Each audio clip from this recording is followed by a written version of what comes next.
So, you find out your child is being bullied. And in that moment, it feels like the world just stops. Every single protective instinct you have just ignites. And the only thought in your head is, I have to make this stop. Today, we're going to talk about how to take that incredibly powerful instinct and channel it into the support your child actually needs. And look, it is so important to know that that feeling, it's completely natural. That powerful urge to protect them comes from a place of deep, deep love. But, and this is the tricky part, our own big emotions, if we don't get a handle on them, can sometimes just add more stress to an already stressful situation for our kid. The goal isn't to get rid of that instinct. Not at all. It's to aim it in the right direction. All right, so here's our game plan. We'll start by looking at that protective instinct. Then we'll dive into some really common reactions that can actually backfire. From there, we'll get to the heart of it, what it means to be a stabilizing presence, what your child really needs from you, and finally, how this whole approach helps build their true, long-lasting strength. That instinct to protect is so powerful, and it comes right from love. But here's what the experts who study child well-being tell us. The most helpful thing a parent can do is stay calm and focus on safety for everyone. It's really about making a shift from that first gut-level reaction to a much more thoughtful response. So let's get real about what this looks like. A lot of the time, our best intentions can lead to reactions that, well, that don't really help. We're going to walk through 4 common pitfalls. And this isn't about blame, okay? This is about building awareness so we can move from pure impulse to real intention. The first one is probably the most understandable of all, that immediate flash of pure anger. You hear your child is hurting and you just see red. It's that primal mama bear or papa bear response kicking in. But here's the thing. While our anger is aimed at the bully, our child is standing right there next to us, and they're the one feeling all that heat.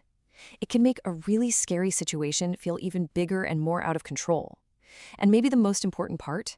It can teach them that bringing you bad news leads to a huge, scary explosion, which might make them think twice about telling you anything next time. Okay, the next impulse that a lot of us feel is to tell our kid to fight back, physically. You know the words, maybe you've even thought them. You just need to hit them back. Show them who's boss. And that advice, it comes from a good place, right? A desire to empower them. But in reality, it often just pours gasoline on the fire. It can put your child in even more danger, either physically or socially, and turn something that's difficult into something that's genuinely dangerous. Now, this next mistake is a little more subtle. Sometimes in our effort to make our kid feel better, we accidentally say things that brush off their pain. We try to shrink the problem because we think that'll make it less scary for them. But think about the message they're actually hearing. Your child summons all this courage to tell you they're hurting, and what they hear back is, it's not a big deal. That can feel like a total rejection. The key here is to always validate their feelings first. To them, their feelings are never minor. And the final common mistake is jumping into superhero mode. You hear the problem and boom, you're on the phone, you're firing off emails to the principal, you're ready to march over to the other kid's house, all before you've actually truly listened to your own child. And here's the big disconnect. Our impulse is to fix it immediately. But what our child usually needs in that first moment is something completely different.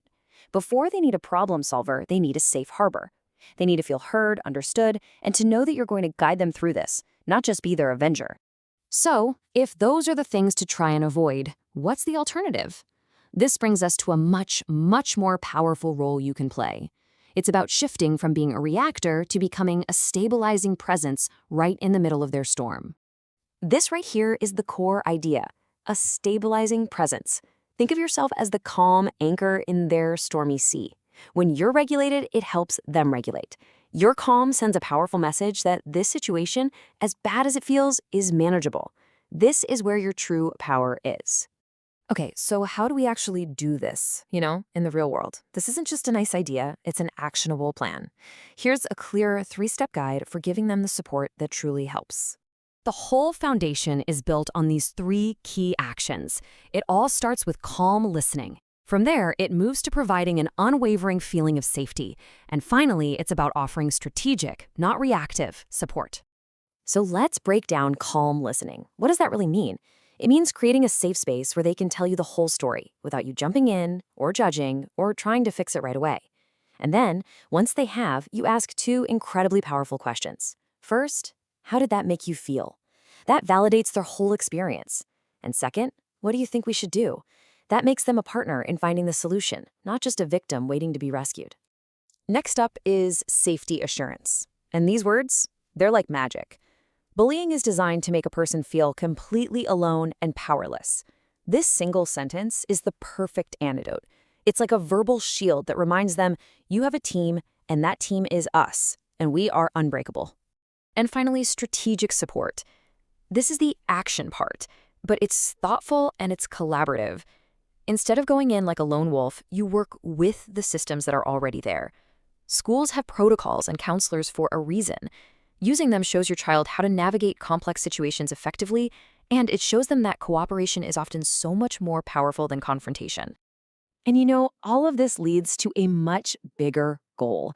The point here isn't just to stop this one incident. It's about using this difficult challenge as a chance to build your child's real, long-term emotional strength and resilience. I really want to pause on this one for a second because it's such a profound idea. Your child is not a battlefield for you to fight your own battles or act out your own anger or fears. They are a developing person who is learning how to navigate a really complicated social world. Our job is to be their guide, not their general. And this is what true strength actually looks like. It's not about who can throw the hardest punch. It's about emotional control. It's about communicating your needs clearly. It's about knowing how to set healthy boundaries. And, maybe most importantly, it's about understanding that knowing when to ask for help is a sign of incredible strength, not weakness.